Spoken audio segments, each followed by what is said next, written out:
लाखांदूर तालुक्यातील ग्राम इठाण येथे सध्या सत्ताधाऱ्यांच्या पतीकडून दडपशाहीचा भयानक प्रकार उघडकीस आलाय।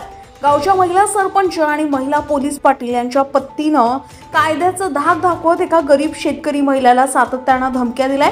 महिलेकडून वारंवार विनवण्या करूनही या गुंड प्रवृत्तीच्या लोकांनी तिची शेती उद्ध्वस्त करण्याचा सपाटा लावला आहे। ग्राम इठाण येथील सुनीता मेश्राम वय वर्ष 65 या गरीब शेतकरी महिलेची शेती आहे। त्या गेल्या 25 ते 30 वर्षापासून कायदेशीरपणे अतिक्रमणाचा दंड भरून शेती कसत आहे। मात्र गावच्या महिला सरपंच आणि महिला पोलीस पाटील यांच्या पतीनं त्यांचा या जमिनीशी काहीही संबंध नसतानाही जबरदस्तीने महिलेला शेती करण्यापासून रोखण्याचा प्रयत्न केलाय। यंदाही सुनीता मेश्राम यांनी आपल्या शेतात पेरणी केली होती, मात्र या सत्ताधारी मंडळीच्या पतीनं शेतीत घुसून पेरलेली शेती उद्ध्वस्त केली आणि महिलेला धमकावलंय।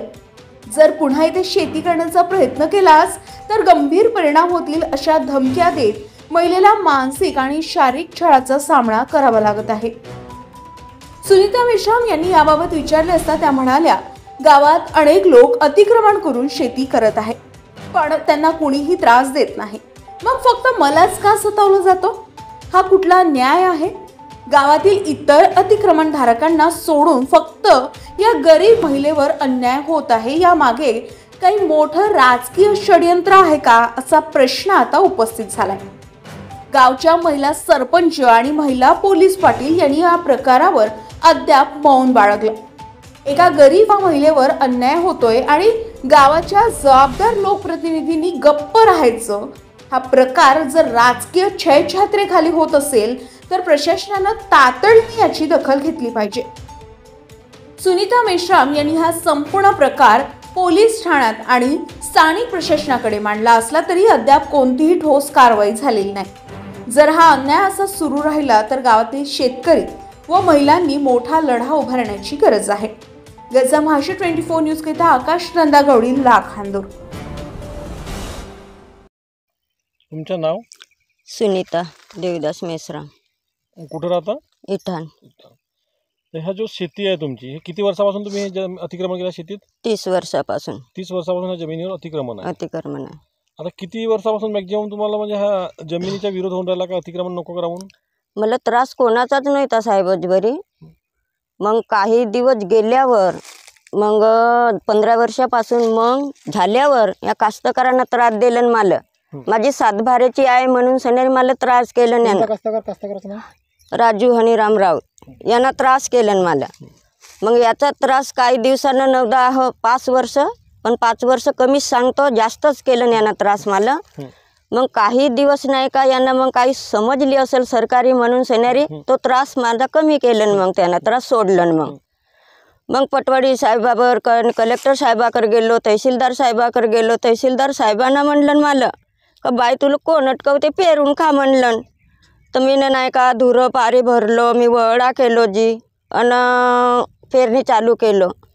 पण मला नाही का एवढानी बाई असल्यामुळे मला सुचला नाही का लेख लिहून द्या आजी म्हणून सेनेरी मला। तुमची आहे का बाकी लोकांची आहे गावात? बाकी पुरं कास्तकारचं कास्तकार खाते, बाकी लोकांची अतिक्रमण आहे। पण तुम्हाला म्हणजे मलाच त्रास देते, बाकी लोकांना का त्रास नसे बरं, मलाच काऊन त्रास आहे? सगळं कास्तकारचं कास्तकार खाते ते। मग आता मागल्या वर्षी काहीतरी औषध वगैरे मारला असा प्रकार घडला? मग तहसीलदार साहेब, पटवाडी साहेब, कलेक्टर साहेबाकडे गेलो, पेरून खा म्हणलं, पण लेखी काही लिहून नाही मागलं सोडानी बाई असल्यामुळे।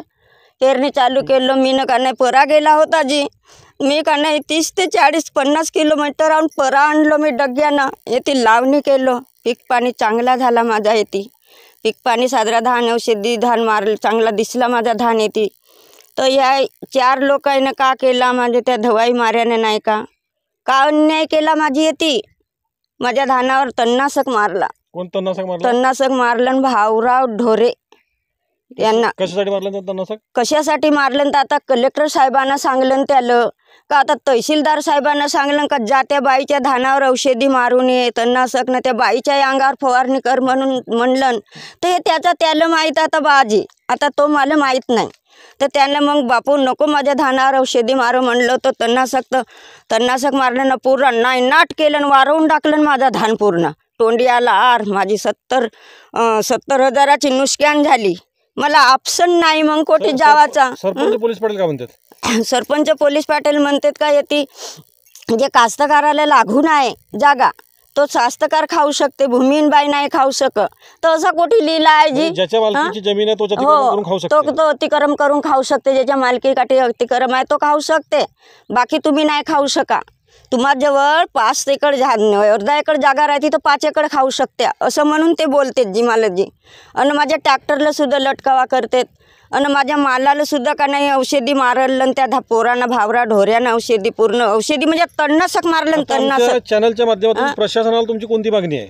आता माझा असा मानसिक त्रास आहे, असा मोठा टेन्शन मला असं लागते का आता आत्महत्या करून टाकतो मी आपल्या जीवनामध्ये. मला नाही मिळत नाही का तर मी आत्महत्या करून टाकतो आपल्या जीवनाचा. आता मी ठेवणार नाही मला. म्हणजे या गावातली मी रहिवासी आहे किंवा नाही आहे सगळं कास्तकार खाऊ शकते ना, मी का बरं नाही खाऊ शकत? मला का त्रास देते ते लोक? माझी एक आता परिस्थिती आहे म्हणून सनेरी माझी पोझिशन खराब आहे, माझी गरीब परिस्थिती आहे एक उदाहरणामध्ये सरांनी असं मला हे त्रास देऊन राहिले लोक. आता तुमची मागणी आहे? आता माझी मागणी आहे का उपोषणाला बसतो, मरो किंवा वाचो. मी आता मला जेथपर्यंत नाही भेटत तेथपर्यंत मी आता का नाही मी उपोषणाला बसतो. मी मरीन नाही तर वाचीन मी आता. ताज्या घडामोडी आणि बातम्या जाणून घेण्यासाठी गर्जा महाराष्ट्र 24 न्यूज या आपल्या यूट्यूब चॅनलला सबस्क्राईब करा आणि बेल आयकॉन दाबायला विसरू नका, जेणेकरून आपला व्हिडिओ आल्याची ताजी खबर तुम्हाला ताबडतोब मिळेल.